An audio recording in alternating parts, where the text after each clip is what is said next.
மகாநதியில இன்னைக்கு என்ன பரபரப்பா நடந்தது பார்க்கலாம். ராகினியோட ஹஸ்பண்ட் கிட்ட தான் சொல்லிக்கிட்டு இருப்பாங்க. இனி விஜய் எப்படியாவது இது கல்யாணம் பண்ணி ஒத்துக்கணும். அதுக்கு ஒரு பிளான் இருக்கு அப்படின்னு கேட்பாங்க.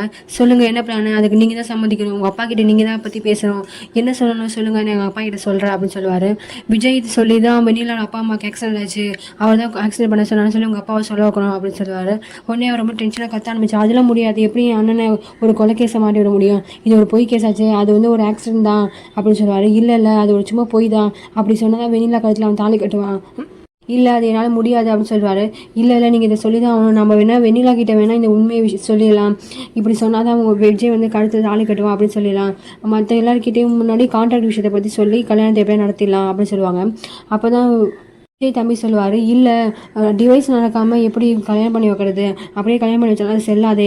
டைவர்ஸ் ஆனால் அது எப்படி பண்ணணும்னு எனக்கு தெரியும். நான் சாரதா கிட்ட எப்படியாவது சொல்லுவேன். பணத்துக்காக தானே நீ உன் பொண்ணை கல்யாணம் பண்ணி கொடுத்தீங்க அப்படின்னு சொல்லி உசி பேத்தி விட்டா அவளே டைவர்ஸ் வாங்கி தந்துடுவா காவேரி கிட்டேருந்து.